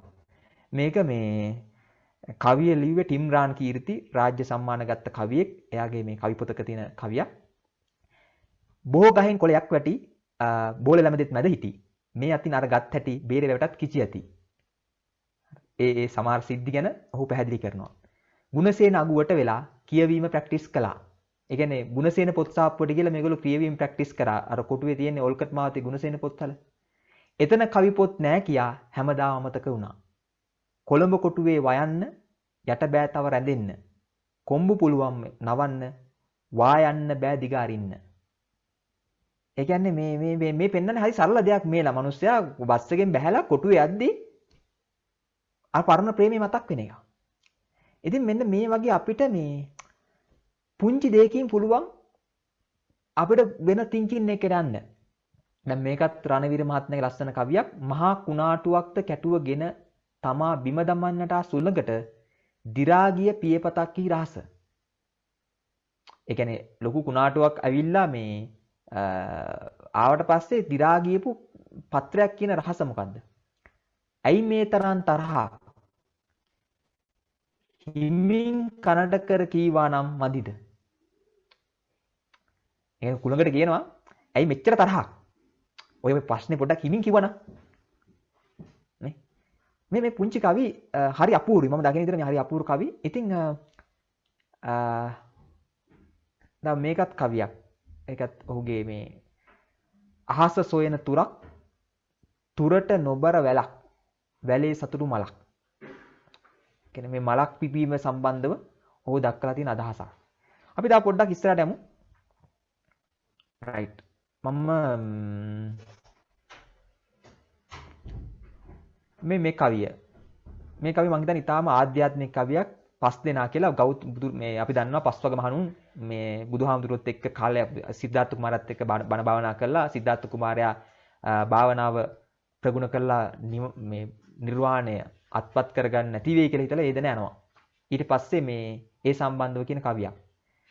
ඊට පස්සේ අපි දන්නවා සිද්ධාර්ථ කුමාරයා බුදු වෙනවා. ඊට පස්සේ උන්වහන්සේ බුදුන් වහන්සේ බවටපත් වෙනවා. ඊට පස්සේ මේ බුදුන් වහන්සේ ගමනක් යනවා. මේ පස් දෙනාට මුලින්ම තමන්ගේ අලුත් පරිවර්තනය කියන්නට දෙයක් තිබෙන උන්වහන්සේට බොහෝ කලක් සොයා සිට සොයාගත්. පා ගමනින්ම 45 යුදුනක් මග ගෙවා උන් පස් දෙනාම සොයා ආවේ ඒ නිසාමයි. සිත තුල රංජනය ගමනේ වෙහෙස වලකාලීය. ඔහු නොතකති කිසිවක්. ගණනකට නොගනිති කෙනෙහිදි කරති. ඇයි බුදුහාමුදුරුවෝ එද්දී ඔබ දැක්කා නේද මේ කට්ටිය කතා වුණා නේද මේ රහතන් මේ සම්මා වෙන්නේ පස්වග මහණුන් අපි ගණන් ගන්න නැතු ඉමු කියලා. ඊට පස්සේ උන්වහන්සේ කියන අසුණු මැන සගේනි මට අත කියන්නට දෙයක්. බසකින් කීවද බස නසා එගොඩට යා යුතු. මම හිතන්නේ බෞද්ධ දර්ශනයේ තියෙන හොඳම කෑල්ලක් මේ කවිය අවසානයේ තියෙනවා. නිවන රහත්භාවය මේවා බසකින් විග්‍රහ කරන්න බෑ. ඒ නිසා තමයි කියන්නේ බසකින් කීවද බස නසා එගොඩට යා යුතු. මෙන්න මේ වගේ හරි අපූරු දේවල් අපිට මේ කවි වලින් කතා කරන්න පුළුවන්. මම පුංචි කතාවක් කියන්න ඕගොල්ලොන්ට මේ කතාවත් එක්ක අපි ටිකක් වෙන මූඩ් එකකට යමු. මේක ලෝකේ ප්‍රසිද්ධ කතාවක්. ආතර් ස්නිට්සර් කියන කෙටි කතාකරුවා ලිව්වා මේක අවිවාහකයාගේ මරණය කියලා. The Bachelor Death කියන නමින් තමයි මේ කතා පොත ලිව්වේ. මේක මම මගේ ජීවිතේ වෙනස් කරන කතා එක කියන පොතට ඇතුළත් කරා ටිකක් වෙනසක් කරලා. මෙන්න මේම කතාව. දැන් හිතන්න මේ දවසක් ඒ ප්‍රදේශයේ හිටපු අවිවාහක පුද්ගලයෙක්ගේ සේවකෙක් වෛද්‍යවරයෙක් හම්බෙන්න යන රාත්‍රියේදී. අවිවාහක පුද්ගලයෙක්ගේ සේවකෙක් වෛද්‍යවරයෙක් හම්බෙන්න යන රාත්‍රියේදී. රෑ 12ට වගේ තමයි එන්නේ. දැන් වෛද්‍යවරයාගේ බිරිඳට තරහක් යනවා. මම රෑ 12ට දැන් දොරට තට්ටු කරලා වෛද්‍යවරයා ඇඳ පැළඳගෙන එළියට එනවා. ඊට පස්සේ මේ අවිවාහකයාගේ සේවකයා කියනවා අනේ ડોක්ටර් ඉක්මනින් යන් අපේ සර් මැරෙන්න ළඟයි. අපේ සර් මැරෙන්න ලඟ වෙද්දී ડોක්ටර් කතා කරා. අනේ ડોක්ටර් ඉක්මනින් යන් දැන් අපේ සර් හුස්ම ගන්නෙත් බොහොම අමාරුවෙන් කියලා කියනවා. සාමාන්‍ය සාධාරණයි නේද? කෙනෙක් මැරෙන්න ලඟ වෙද්දී කෙනෙක්ට ලෙඩක් වුණාට පස්සේ ડોක්ටර් කෙනෙක් කතා කරනවානේ. ඉතින් ડોක්ටර් ඇඳ පැළඳගෙන ඉක්මනින්ම මේ අවිවාහකයා බලන්න යන්න පිටත් වුණා. මේක හරි සංවේදී විශිෂ්ට කතාවක්. කියන අපි ඉතා උනන්දුවෙන් අහනිමු. දැන් මේ වෛද්‍යවරයා යන ගමන් මෙයා මතක් කරන අර අවිවාහකයා සහ එයා අතර තිබ්බ සම්බන්ධය. එයාට මතක් කරනවා මේ අවිවාහකයා ඊටාම හොඳින් ජීවත් වෙච්ච කෙනෙක්. වැදගත් විදිහට ජීවත් වෙච්ච කෙනෙක්. දැන් මෙයා මෙහෙම යන ගමන් අවිවාහකයා ගැන කල්පනා කරනවා. ඔන්න ගෙදෙට්ට ගිය ගමන්ම මෙයා ඉක්මනින්ම අවිවාහකයන් ඇඳ ගාවට දුවලා යනවා. හිතවතුනි මේ වෙලාවේ අර අවිවාහකයා මරණයටපත් වෙලා. ඉතින් ડોක්ටර් ගොඩක් කනගාටුයි. මොකද මෙයා මරණයටපත් වෙලා. මේ අවිවාහකගේ වයස අවුරුදු දැන් 55ක් විතර. වෛද්‍යවරයාගෙන් වයසේ කෙනෙක්. ඉතින් එයා තමන්ගේ සේවකයාට කනගාටු ප්‍රකාශ කරනවා අනේ මට සමා වෙන්න මම එද්දි පරක් වෙලා දැන් මෙයා මැරිලා කියලා. ඒත් එක්කම මෙයා දකිනවා මේ අවිවාහකයා මැරෙන්න කලින් තවත් දෙන්නෙකුට කතා කරලා. ඒ ප්‍රදේශයේ හිටපු වෙලෙන්දෙක්ට සහ කතෘවරයෙක්ට. දැන් ડોක්ටර් හරි ප්‍රශ්නයක් මැරෙන්න කලින් ඇයි අර වෙලෙන්දටයි කතෘවරයට කතා කරේ? දැන් ඔබට හිතෙන්නද මොකද්ද මේ හේතුව කියලා? අවිවාහකෙක් මැරෙන්න යනවා. මැරෙන්න කලින් වෛද්‍යවරයාට කතා කරලා දෙනවා. වෛද්‍යවරයෙක්ට කතා කරලා සාධාරණයි. හැබැයි අර වෙලෙන්දට සහ කතෘවරයට කතා කරේ. දැන් මේගොල්ලෝ හරි ප්‍රශ්නෙක් බලා ඉන්නවා. මේගොල්ලෝ කල්පනා කරනවා ඇයි අපිට කතා කරේ කියලා. ඊට පස්සේ සේවකයා ගෙනත් දෙනවා ලියුමක්. සර් මෙන්න මේ ලියුම ඔබ තුන්දෙනාට කියවන්න දෙන්න කියලා අපේ සර් කිව්වා. ඉතින් ඒ ලියුම ඉක්මනින් අරගෙන බලනවා අරගොල්ලෝ. ඇයි කියන්න බෑ මේ මිනිස්සුගේ දේපොළවත් ලියලා දීලා තියෙනවද දන්නෙත් නෑනේ. ඒ කියන්නේ ඉක්මනින් ඔලුවට එන්නේ. ඒ ලිපියේ තියෙනවා ඒගොල්ලොන්ගේ ජීවිතේ මෙතෙක් තිබුණ නැති ඊටාම ඒගොල්ලොන්ට දරා ගන්න බැරි රහසක්. මොකද්ද? අවිවාහකයා පාපෝච්චාරණයක් කළා තියෙනවා. මොකද්ද පාපෝච්චාරණය? මේ වෛද්‍යවරයාගේ බිරිඳත් එක්කත් අවිවාහකයාට සම්බන්ධයක් තිබිලා තියෙනවා. කතුවරයාගේ බිරිඳත් එක්කත් අවිවාහකට සම්බන්ධයක් තිබිලා තියෙනවා. ඒ වගේම අර වෙලෙන්දාගේ බිරිඳත් එක්කත් අවිවාහකයට සම්බන්ධයක් තිබිලා තියෙනවා. දැන් මේ තුන් දෙනාටම හොඳටම තරහ යනවා. මේගොල්ලෝ පණිනවා මේ මරණේ තියන මේ මිනිස්සයා මේ අපිට අපි මෙච්චර යාළුවෙක් කියලා අපි අපේ බිරින්දාරුන් එක්ක මේ වගේ සම්බන්ධයක් තිබ්බේ කොයිතරම් වැරදිද කියලා. ඉතින් බැලලා දැන් මැරිච්ච මිනිස්සුන්ට බැලලා වැඩක් නැහැ නේ. ඒ වගේම මේගොල්ලෝ ඒ වෙලාව කල්පනා කරනවා දැන් ඒගොල්ලෝ වයසට ගිහිල්ලා. දැන් ඒගොල්ලෝ වයස අවුරුදු 60 සහ 55 වයස කාලෙදී. ඒ කියන්නේ මැදි අපි කියන්නේ සැඳෑ සමයේ ලඟ වෙන කාලයක්. දැන් ඒ වගේ කාලෙකදී ඔය වගේ ප්‍රශ්නයක් ඇති වුණාට පස්සේ අර තරුණ කාලේ වගේ පිහියනුම් වලින් ඕක නිමා වෙන්නේ නැහැ. ඒ තුන්දෙනාට මතක් කරන ඒගොල්ලෝගේ දැන් බිරිඳවල්ගේ පෙනුමවල්. ඒගොල්ලෝ වයසට ගිහිල්ලා වයසට යමින් ඉන්නවා. දැන් මේගොල්ලෝ හිතනවා මේවා අය බිරිඳත් එක්ක ගිහිල්ලා රණ්ඩු වෙන්න ඕනේද? ඔහොම කල්පනා කරගෙන ඉන්න ගමන් මේගොල්ලෝ තුන්දෙනාම ඔන්න ටිකක් දුකෙන් අශ්ව කරත්තෙන් නගිනවා. අශ්ව කරත්තෙන් නැගලා ඔන්න දැන් එන්න පටන් ගන්නවා. එන අතරතුරත් අර වෛද්‍යවරයා කතුවරයා කියන මම නම් හිතුවේ නෑ මේ අවිවාහකයා අපිට මෙහෙම දෙයක් කරයි කියලා. අර බෙලෙන්දත් කියනවා මම නම් හිතුවේ නෑ මෙහෙම දෙයක් කරයි කියලා. කොයිතරම් වැරදි දෙයක්ද කරේ? මෙහෙම කියනවා. ඊට පස්සේ ඔන්න වෛද්‍යවරයා අතේ තමයි ලියුම තියෙන්නේ. කෙනෙක් අහනවා වෛද්‍යවරයාගෙන් දැන් ඔයා ওই ලියුමට මොකද කරන්න කියලා. ওই ලියුමට මොකද කරන්න කියලා අහනවා වෛද්‍යවරයාගෙන්. වෛද්‍යවරයා කියනවා මම මේ ලියුම සුරකිව තබා ගන්නවා. මම මැරෙනකම්ම මගේ රහසිගත ලිපිගණු වල මම මේ ලියුම තබා ගන්නවා. මම මේ ලියුම මගේ බිරිඳට පෙන්නන්නේ නැහැ. මම මැරුණාට පස්සේ මගේ රහසිගත ලිපිගණු අවුස්තර වූ බිරිඳට මේ ලියුම හම්බෙයි. එදාට ඒගොල්ලෝ තේරුම් ගනි මම කොයිතරම් ශ්‍රේෂ්ඨ කෙනෙක්ද කියලා.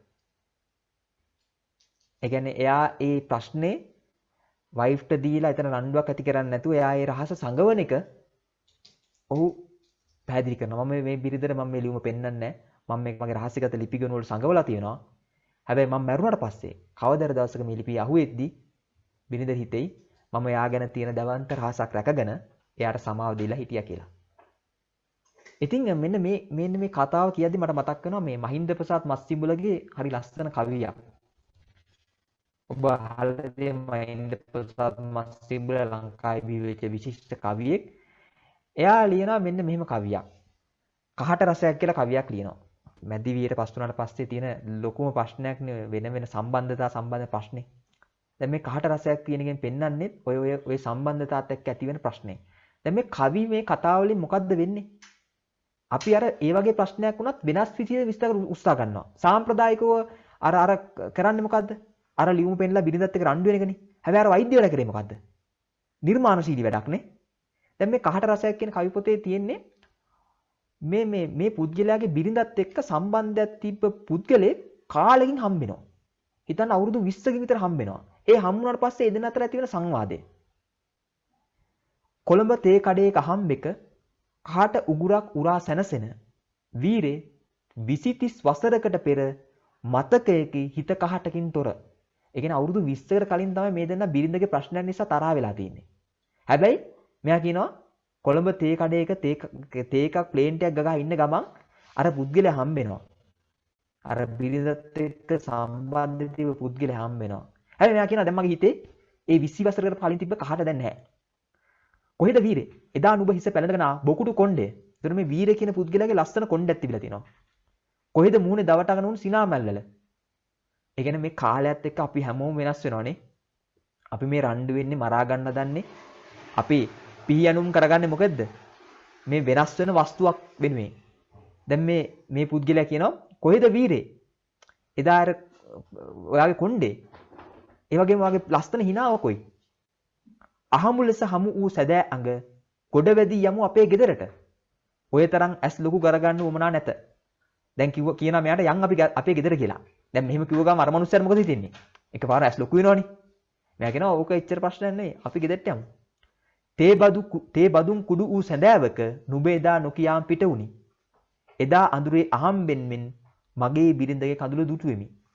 ඒ ප්‍රශ්නේ වෙති වෙච්ච වෙලාවේ ගෙදර තේ බඩුන් කුඩු වෙලා ලොකු ප්‍රශ්නයක් වෙලා තියෙනවා. හැබැයි එදා අඳුරේ අහම්බෙම මේ පුද්ගලයා ගිහිල්ලා තියෙනවා. හැබැයි වෙලාවේ බිරිඳ රහසින් අන්නවා මෙයා දැකලා තියෙනවා. මාත් නොඇසූ ඈත් නොකිව් කාරණේ මම පහදා ගත්තෙමි. ඒත් ඉන්පසු විදුණු වීදුරු මමම අතුගා විසු කෙරුවෙමි. ඉතින් වීරේ ඊට පස්සේ ගෙවුණු කාලය කරකවාගත් රැවුලකින් සහ දැස් රතු වූ ගහලයකු වී කලා හරිදේ මගේ බිරිඳගේ කකුල කැපුවා සීනි වැඩි වී.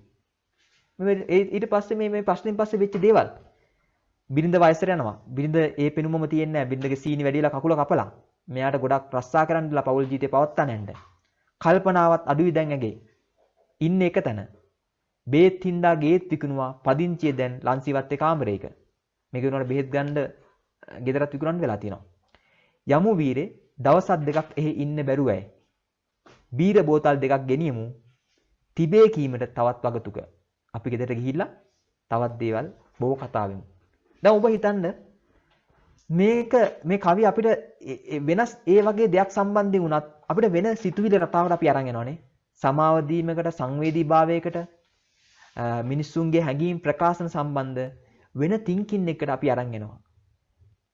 අපිට ඒ කහට රසයක් කියලා කියන්නේ අපි හිතේ කහට තියාගන්න අවශ්‍ය නැහැ. කහට තියාගන්න ඕනේ කහට රස විඳින්න ඕනේ. ඒ නිසා තමයි මේ කියන්නේ හිත කහටකින් තොර මතකයක් අලුත් කරන හරි අපූර්ව කවියක්. මේක මහින්ද ප්‍රසාද් මස්චිඹුලගේ හිරුත් හිම පියල්ලක කියන කවි පොතේ තියෙන කවියක්. ඒක රාජ්‍ය සම්මාන ලබාගත් කවි පොතක්. මම හිතනවා මේක ඉතා ලස්සන කවියක් right. දැන් තවත් ලස්සන කවියක් තියෙනවා. මම මේක තිම්රාන්ගේ කවියක්. දැන් ඔබ චිත්‍ර රූප මවා ගන්න මම ඔබට කිව්වා අද මුකුත් දේශන පවත්වන්න මේ කවිත් එක පොඩි තෙරපියක් කරන්න කියලා. ඔබ ඉන්නේ අපි කියමු මුඩුක්කු පරිසරයක කියලා. ඔබ ඉතින් ඉගෙන ගත්ත කෙනෙක් නෙවෙයි. ඔබ සාමාන්‍ය ඉදිරි ඉගෙන ගත්ත කෙනෙක්. ඉතා අට වසර වෙනකන් ඉගෙන ගත්ත කෙනෙක්. ඔන්න අහසෙන් ප්ලේන් එකක් යනවා. ඔබ ඒක දිහා පුදුමෙන් බලාගෙන ඉන්න ප්ලේන් එකක් ඇද්දි. දැන් අපේ ගමේ වුණත් දයන් මේ වාහනයක් එහෙම ඇද්දි අපි කියනවා නේද? ওই වාහනේ යන්න ඇත්තේ අරයා කියලා එහෙම කතා වෙනවනේ. අපි කියනවා අපේ යාළුවෙක් ওই වාහනේ යන්න ඇත්තේ කියලා. ටිකක් ලොකු වාහනයක් එහෙම ගියාට පස්සේ අපි කියනවා ওই වාහනේ ගියෙද්දි කමල්ද නිමල්ද? ඔය වාහනේ යන්න ඇත්තේ ඇමෙත්තුමාද? ඔහොම කියනවනේ.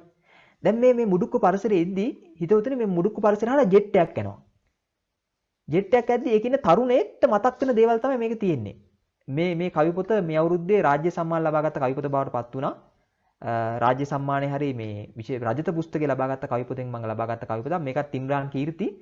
දැන් මේ අර තිම්රාන් කියනවා මේ තරුණයා මෙහෙම කියනවා. ඒ ජෙට් එකේ ගිය සමන්සිරි වෙන්න බැරිද? මෙයා හිතනවා අර ජෙට් එකේ ගිය අර ගමේ හිටපු සමන්සිරි වෙන්න බැරිද කියලා. දැන් අපි අහනවා නේද ඔහොම? ඔය කාර් එකේ ගිය අරුව වෙන්න බැරිද? ඒ වගේ අර ජෙට් එකේ ගිය සමන්සිරි වෙන්න බැරිද කියලා අහනවා. ඈතටම ඇදුණු දුම් සිරාවක් කැඩුණු තැන පාත් කරලා බැලුවම පෙසාදීන්ලයි ගෙවල් මණ්ඩිය. අර ඔබ දන්නවා ජෙට් එකක් ඇද්දි ඒකේ දුම් සිරාවක් යනවා.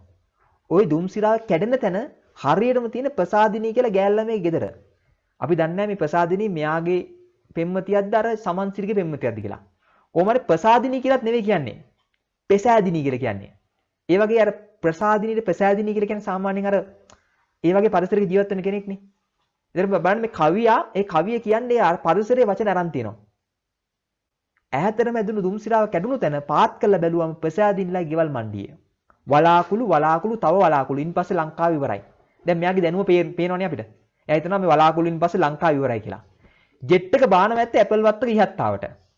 ඔය ගොඩාක් ඉගෙනත් නැති මිනිස්සු ගොඩාක්ලා හිතනවා මේ ජෙට් එක බහන්නේ ඔක්කොම ඇපල් වතු වලට. ඇයි අර ඉස්සර කතාවක් ගියානේ ප්‍රේමදාස මහත්තයා කාලේ ඔය ඔක්කොම ඇපල් වතු ගත්තා කියලා. ලංකාවේ ඇමතිවරු. ඉතින් ඇපල් වතු කතාව ඒ දවස්වල ගියේ කතාවක්. ඇපල් වතු ගන්න ඇති. නමුත් නිකන් කතාවක් විදිහට ගියානේ. ඒ නිසා තමයි මෙයා කියන්නේ ජෙට් එක බානවා ඇත්තේ ඇපල් වත්තක ඉහත්තාවට. දැන් මෙයා කාටද මේ කතාව කියන්නේ? ළඟ ඉන්න තාත්තට. තාත්තට කියන ඔය ජෙට් එකේ තාත්තේ සමන්සිරි වෙන්න බැරිද? අනිවාර්යෙන්ම ඔය ජෙට් එක බානවා ඇත්තේ කොහෙද ඇපල් වත්තකට. දැන් තාත්තා කියන කතාව මොකද්ද? තාත්තා කියන මෙහෙම. කොළ වලින් අහස් යන්ත්‍ර ඇර සයිකල් පස්සේ ඉස්කෝලේට පයින් ගෑටුව සමන්සිරියට මොන ජෙට්ද? තාත්තා කියන ඕකට මොන ජෙට්ද? ඕක ඉස්කෝලේට ගිය බයිසිකලෙත් නෙවෙයි. බයිසිකලේ පස්සෙන් තමයි ඕක ජෙට් යවුවේ. මේ පයින් ගෑටුවේ. ඉතින් ඌට මොන ජෙට්ද? තාත්තා එහෙම කිව්වට ඒ ජෙට් එකේ ඈත දවසක ගමෙන් ගිය සමන්සිරි වෙන්න බැරිද? දැන් මෙයාට ෂුවර් නැහැ තාත්තා නම් කියනවා ඔය ජෙට් එකේ සමන්සිරි වෙන්න බෑ. එහෙමනේ.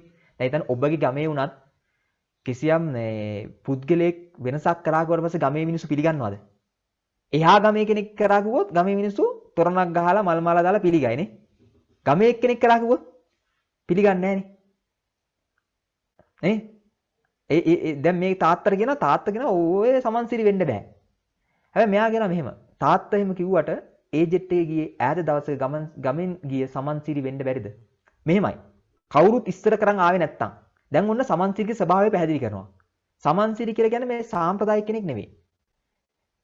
මේ සමන්සිරිගේ ස්වභාවය මොකද්ද? කවුරුත් ඉස්සර කරන් ආවේ නැත්තම් කාවත් පහු කර ගියෙත් නැත්තම් රොකට් එක වගේ ඉහළට ගියෙත් නැත්තම් පාඩුවේ හරහටම ගියා නම් ඒ ගිය සමන්සිරි වෙන්න බැරිද?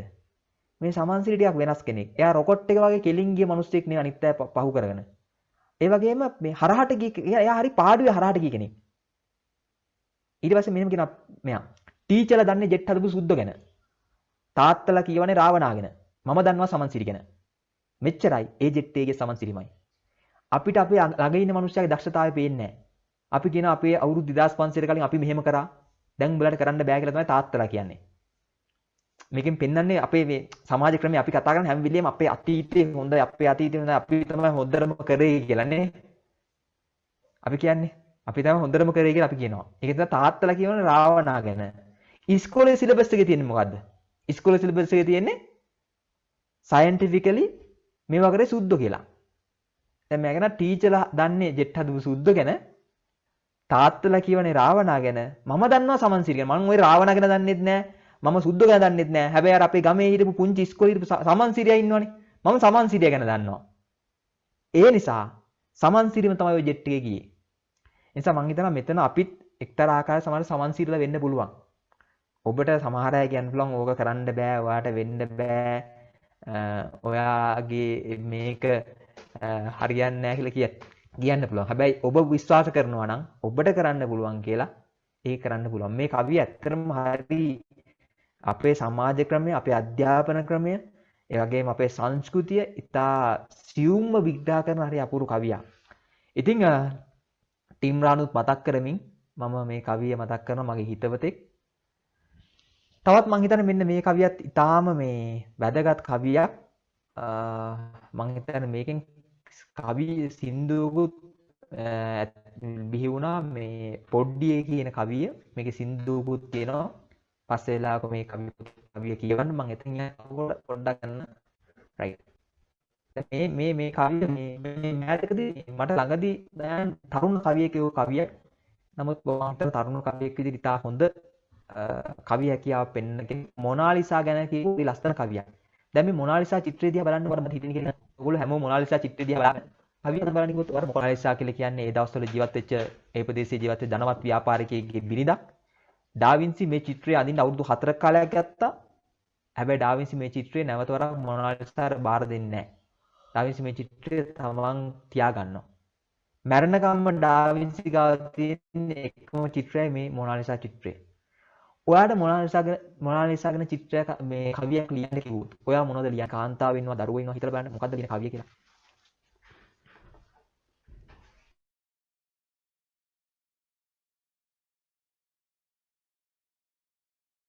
මොකද්ද ඔයාට හිතන කවිය? පොඩ්ඩක් හිතලා බලන්න. දැන් මේ මොනාලිසා ගැන හරි අපූර්ව කවියක් ලියනවා අපේ හිතවතෙක්. එයා මෙන්න මෙහෙම ලියනවා. පිටදුන් පොප්ලර් රෙද්දක කැලතුණු සායම් රොත්තක නහරේ ඉලිප්පුණු හැංගීමක් කරන්නේ කොහොම විස්තර. මේ මොනාලිසා චිත්‍රය ඇත්තටම කතා කරන චිත්‍රයක් වගේ. නහරේ ඉලිප්පුණු හැංගීමක් මේකේ තියෙන්නේ. ඒකම විස්තර කොහොමද? කිනාවැල් පිපිච්ච අතර අත පැතිරිච්ච ඇනේකින් බර විච්ච පණ තියනවා නේද ඩාවින්චි. මොනාලිසා ලකුණක් වෙන්නේ නැහැ. මොනාලිසාගේ පූර්ව ප්‍රශ්නයක් කියන්නේ. අපි අහනවා ඩාවින්චිගේ ඩාවින්චි චිත්‍රපට තියනවා නේද? ඉරේ හරි රස නේද?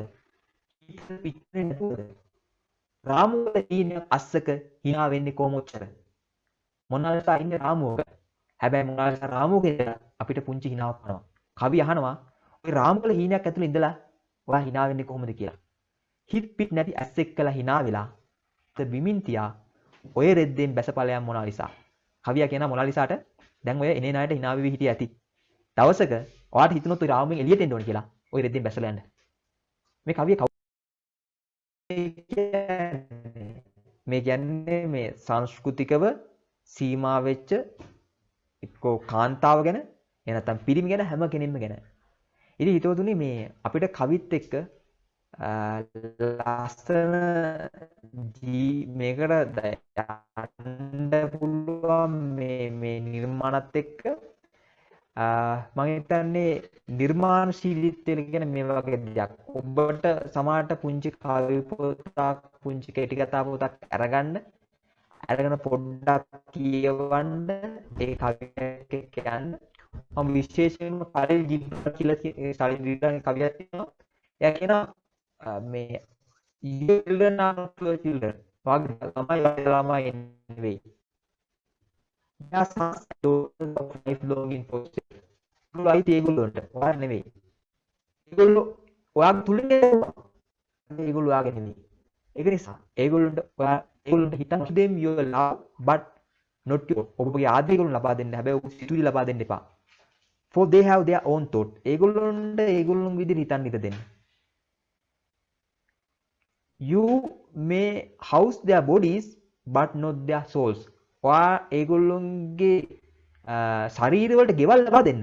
හැබැයි ඒගොල්ලෝ මෙන්න මේ කලි ජිබ්‍රාන් කියන්නේත් මෙන්න මේ තමන්ට නිදහස ලබා දෙන්න, ළමයින්ට නිදහස ලබා දෙන්න, ඒගොල්ලොන්ට හිතන්න ඕන විදිහට හිතන්න දෙන්න කියලා.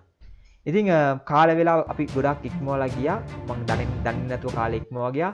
ඒ වගේම මම ඊටාම ඉවසීමෙන් ප්‍රෝග්‍රෑම් එකත් එක්ක සම්බන්ධ වෙච්ච හැමෝටම පොඩි කනෙක්ෂන් ප්‍රශ්න තිබ්බත් මම සමාව ඉන්නවා. මගේ ඒ අතපසු වීමක් සිද්ධ වුණා නම් නමුත් කරසාහන මෙතෙන් සිද්ධ වුණා. මම හිතන පුංචි කවි කීපයක් එක්ක තමයි අපි කතාව කරේ. ඒ කවි පොත් ටික කියලා බලන්න. ඒවත් ඒ වගේම මේ ගැන හිතලා බලන්න. එදායන් බොහොම ස්තුතියි කතා කරා